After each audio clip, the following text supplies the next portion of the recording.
Hey guys, this is Ashley, personal trainer and weight loss coach. Today we're going to talk about recovery. So we're going to talk about a few tips that are going to help you post-workout, things you can do that are really simple, that are going to help you to not be sore, help you recover properly. So I'm just going to give you my top 3 tips, things you definitely have to do after every workout. And at the end there's going to be a bonus tip which is very important for preventing injury as well as treating any injuries and things as well. So make sure you stay tuned for that. As always guys, if you don't know, I post every Tuesday and Friday, so make sure you subscribe to the channel so that you'll always get new content, new videos to give you some more information. And I love helping people with their weight loss goals, so that's what this channel is all about. So definitely make sure to subscribe and hit the like button. So when I say recovery, what I'm talking about is how your body actually recovers after a workout. Generally what I'm referring to is that when you work out, you put your body under stress, and so you need to recover. You need to refuel yourself, you need to heal yourself.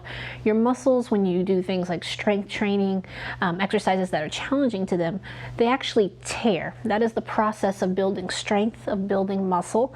Your muscles will get little micro tears in them and then they will heal, and that is how you get bigger muscles, stronger muscles, and that's just the natural process of things.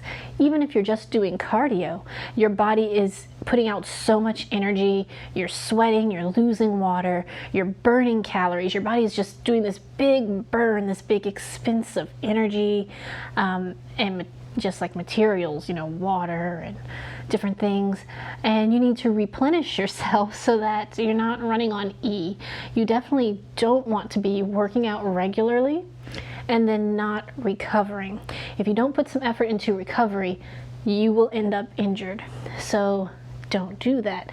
You want to make sure you put some energy and some time into continuously making sure that you're recovering properly, and that way you're reducing your chances of injury, cramps, fatigue, and in general, eventually it catches up with you.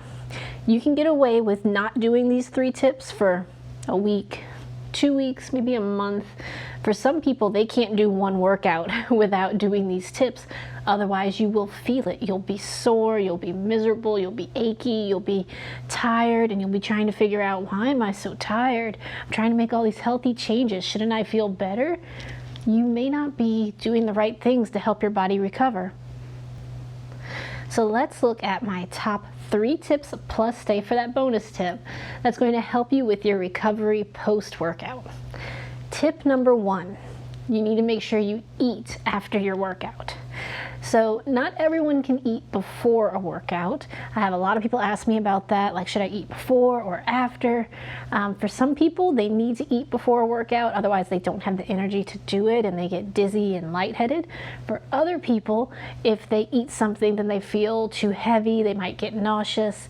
So before you exercise is a little more personal, a little more what's going to work for you. But you should always have something after your workout because you need to replenish yourself, and it's going to be important to actually fuel your body. After a workout, your body is in like consumption mode, like it is ready to get some nutrition. So if you give it good food right after a workout, it's going to definitely fuel the body. It's going to be used by the muscles to help heal them, to help repair the muscle as they go through that process of healing that's going to cause growth and strength.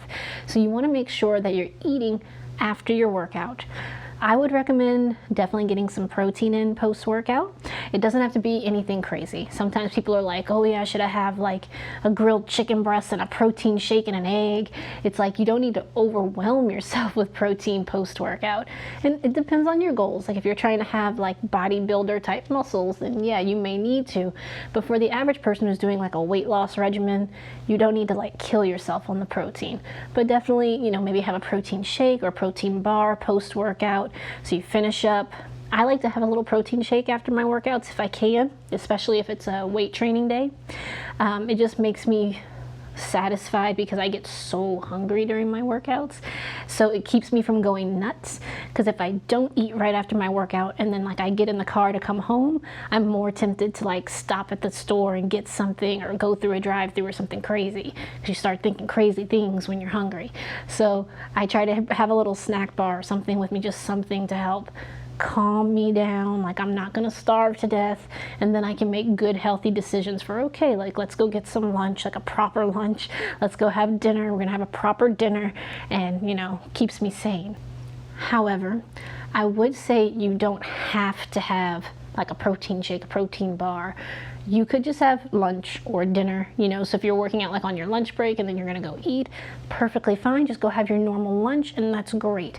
But what you don't really wanna do is like work out and then not eat anything afterwards. Yes, you're gonna be burning a lot, and so it may help with weight loss, but like I said, if you do this too much, you may end up feeling just miserable. Your body needs nutrition, it needs food to fuel itself, to repair itself. They go hand in hand together, and that's how you're gonna get the best results. So you wanna pair your exercise with the right nutrition plan, the right foods, and together that's going to help you to lose the weight. Don't think I'm just gonna work out really, really hard and starve myself and lose weight. That is not the key. So make sure you're eating something after each workout. Tip number 2, not only is this one for post-workout, but it's also before you work out, pre-workout, you need to stretch. So stretch before your workout, stretch after the workout every single time. Now, I make my clients do this when we work in person. Every time we stretch before and after the workout. I know myself personally, sometimes I struggle with this one. I just like to go and then I don't stretch, and then I end up with cramps, then I end up with muscle fatigue and my legs hurting, and then I have to foam roll and there's all this lactic acid and it's miserable. So this is the true story of what happens when you don't stretch. When you don't stretch, you will end up sore, miserable, achy, all this lactic acid in your muscles, and then you'll have to get massages or go get foam rolled, and it's going to be a not pleasant experience. And all you had to do was make sure you stretch after every workout. So please make sure to stretch and do a whole body stretch. Even if you did legs that day and you didn't do arms, do a little bit of upper body stretching, because throughout the course of your day, throughout your life, you're walking around doing different stuff. It's just good to stretch, keep yourself limber, keep yourself flexible. It actually helps with your circulation and your blood flow, so that's really good to just get a little better blood flow to the muscles. That's going to help. So one of the ways stretching helps is that it helps with preventing injuries. When we stretch, we really get the muscles to stretch, right? So we're gonna stretch the muscles, and when we do that, it helps move the lactic acid around, helps work it out a little bit, and that way you don't get so tense, the muscles don't get so sore, you get better blood flow so that the muscles can repair better, and this is going to lead to you not being so sore, not being so miserable after your workouts. If you find that you're regularly sore after your workouts, you may need to stretch up, you may need to step up your stretch game. So I make sure to stretch all my lower body, all of my upper body, and a matter of fact, I'm going to post down below a document that's some of my favorite stretches, so that way you guys can have that for yourselves as well and check it out and do some of those stretches every single time you work out. It's pretty much the stretches I put my clients through every workout. And they target different areas so that everything gets worked and gets stretched nice and deep, so that we can get that blood flow, get limbered up, get flexible. And what I love about stretching is the more you do it, you will become more flexible. So if you're not the most flexible person in the world, you can definitely get better. You can touch your toes. I've helped many clients be able to touch their toes, do some basic things like that where maybe they couldn't before. And it's just a matter of repetition, doing it daily, regularly, keep working at it, and inch by inch, little by little, you will improve and become more flexible, and it's really good for your body. On a rare occasion, I'll have someone ask me about overstretching. Most times you are not going to overstretch. Okay, it's pretty rare. Usually when someone overstretches, it's someone that's already flexible, like someone that can do a full splits, and then they're like doing the splits, so they decide to just chill out in the splits for like a half an hour.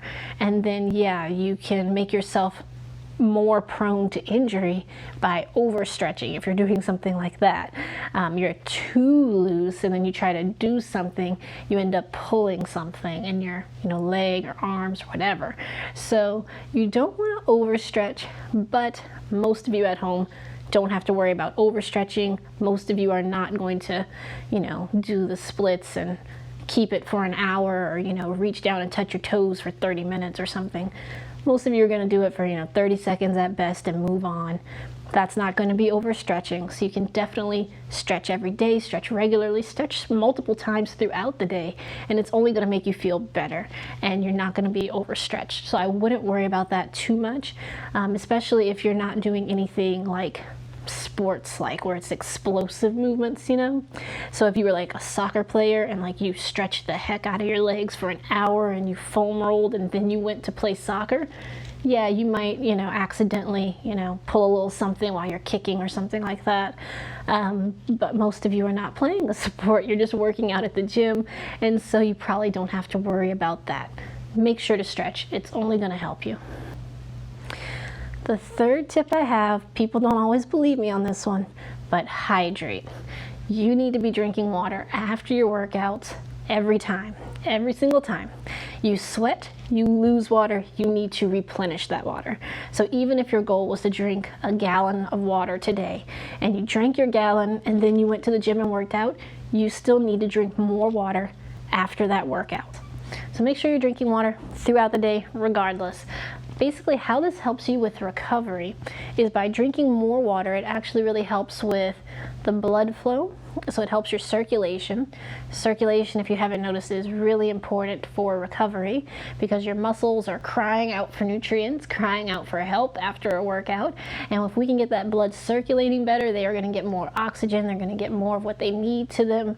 So if we stretch, we drink some water, we eat something, we are working to put things into the body so that we can get it to the muscles so that they can begin the healing process.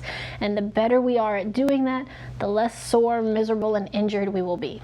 So drinking water definitely helps. I always encourage clients, especially if you're new to working out and you're concerned about being sore, drink a lot of water.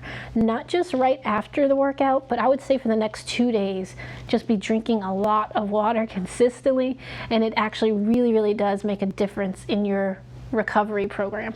So try that out and see if that helps you with any soreness you have, any fatigue you have in your muscles, lactic acid, those kind of things. It really helps. All right, time for the bonus tip. So this one is important. Many people don't do it, but I would say it's top of the list for me. You need to be either heating or icing all the time. So post-workout, maybe not every single workout, but maybe twice a week, maybe 3 times a week, depending, how old you are and how you feel during your workouts. I'm in my 30s and I ice pretty much nearly every day at this point, about probably 5 days a week, 3 to 5 days at least. I don't always want to, but it's important. So what I mean when I say heating or icing, you can either take a hot bath and kind of soak, or you can use ice and do like an ice pack or something like that. And what you want to do is you want to target areas where you're feeling stiffness or pain. For me, it's typically my joints. So I'll ice my knees, I'll ice my ankles and heels.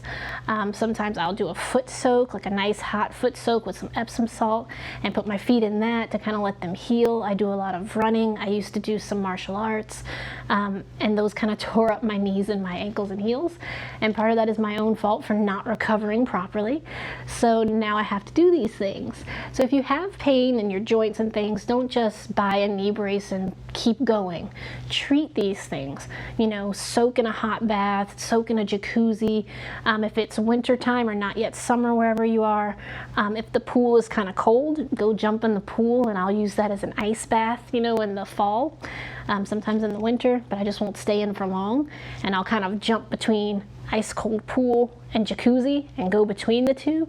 Nothing feels better for my poor quads than doing that. And also my joints, like my knees feel amazing after getting in an ice cold pool. It's miserable, I don't want to do it, and I just kind of tread water for a bit, and then I get out, get in the jacuzzi, and I go between the two.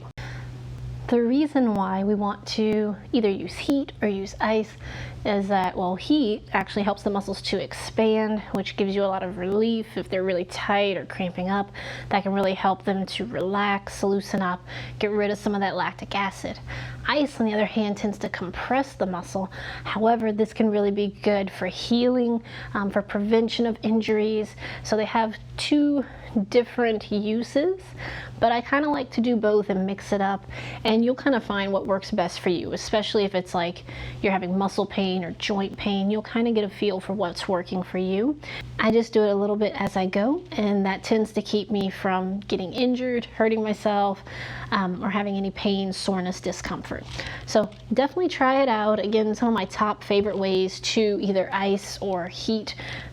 Usually it's my lower body because I do so much lower body workouts, but I'll use a cold pool, jacuzzi, a hot bath, ice pack. Those are probably my top 4 ways of either icing or heating an injury or an area or my joints. And I would highly recommend, if you don't do that regularly, try to work that into your regular routine. Even if you start with once or twice a week, that's going to be better than nothing. And you'll find that you probably have less soreness, maybe less achy joints, less potential injuries or cramps. So definitely give that a shot. It's definitely worth it. So with that, guys, that's pretty much my top tips for recovery. There's definitely more and other things that you can do for recovery, but these are my top ones. I don't recommend that everyone goes out and buys some kind of fancy recovery BCAA kind of mix, or getting special recovery products, all these things. You can do that if you need it, and those things sometimes do help. I've had some that are like really phenomenal and you feel the difference, so that's true. But these are things that you don't have to buy anything fancy or special, and you can take care of yourself and keep yourself recovering in a proper way, not getting injured, keeping your body healthy and fit as you're on your weight loss journey. So I hope these tips help, guys. If you haven't already, make sure you like and subscribe. Can't wait to get you guys another video here soon, and as always, I want to thank you for watching. Thanks.